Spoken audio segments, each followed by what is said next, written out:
தனுஷோட இயக்கத்தில் 2வது முறையாக படத்தை இயக்கி அவரே நடித்த திரைப்படம் ராயன் திரைப்படம். இந்த படம் இன்று உலகம் முழுக்க இருக்கிற திரையரங்குகளில் வெளியாகிருக்கு. சன் பிக்சர்ஸ் தயாரித்திருக்க இந்த படத்துக்கு ஏஆர் ரகுமான் இசையமைத்திருக்கார். இந்த படத்தில் தனுஷோடு சேர்ந்து அவரது அண்ணனும் செல்வராகவன் உள்ளிட்ட பலருமே இந்த படத்தில் நடித்திருக்காங்க. காத்தவராயன் என்ற கதாபாத்திரத்தில் தனுஷும், முத்துவேல் ராய் என்ற கதாபாத்திரத்தில் சந்தீப் கிஷனும், மாணிக்கவேல் ராய் என்ற கதாபாத்திரத்தில் காளிதாஸ் ஜெயராம் இவங்க மூவருமே பார்த்திங்கன்னா சகோதரர்கள். இவர்களுக்கு ஒரே தங்கை துர்கான்ற கதாபாத்திரத்தில் துஷாரா விஜயன் நடித்திருக்காங்க.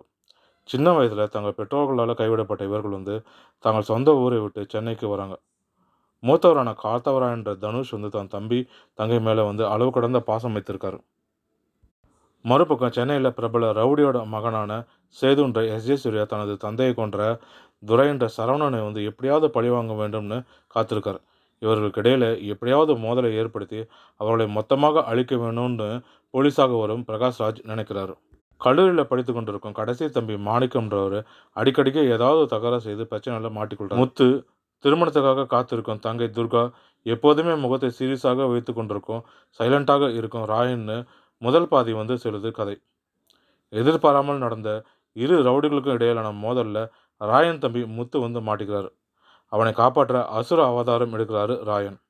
இந்த கொலைகார கும்பலிடமிருந்து ராயன் தனது குடும்பத்தை காப்பாற்றினாரா, ஒரு வேளை ராயன் உயிருக்கு உயிராக நினைக்கும் அவனுடைய தம்பியை அவனுக்கு எதிராக திரும்பினார்களா அப்படின்றத இந்த படத்தோட கதையாக அமைந்திருக்கு. ஆக்ஷன் எமோஷன் தொடர்ந்து ராயன் படத்தோட கதை சென்று கொண்டிருக்கு.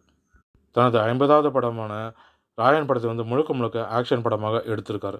இதற்கு காரணம் ஆக்ஷன் படம்ன்றது ஒரு சேஃபான ஜோன்றதுனால இந்த பக்கம் அவர் கதையை தேர்ந்தெடுத்திருக்கார்.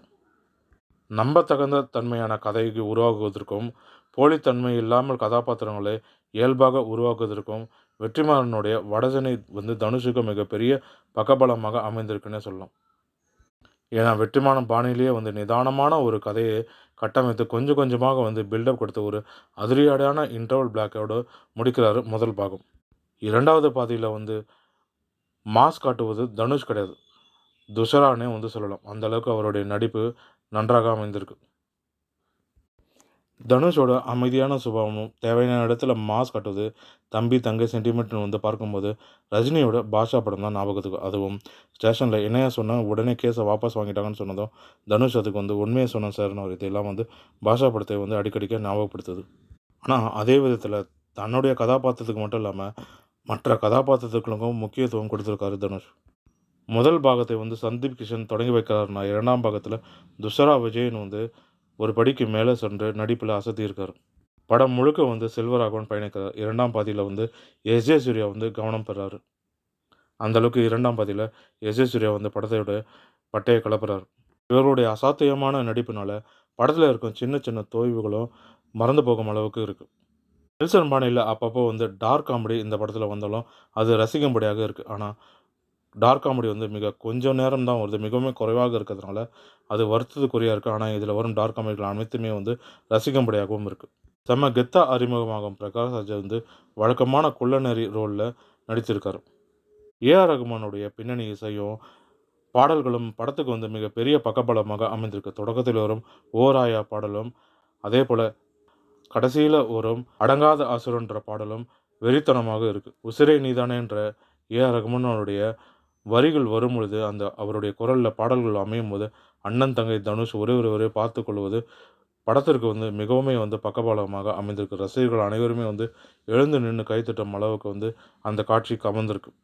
வழக்கமான கதை தான் அப்படின்னாலும் கதைகளில் இருக்கும் கதாபாத்திரங்கள் அனைத்துமே நன்றாக அமைந்திருக்கு. அனைவருமே வெறித்தனமான நடிப்பை கொடுத்துருக்காங்க.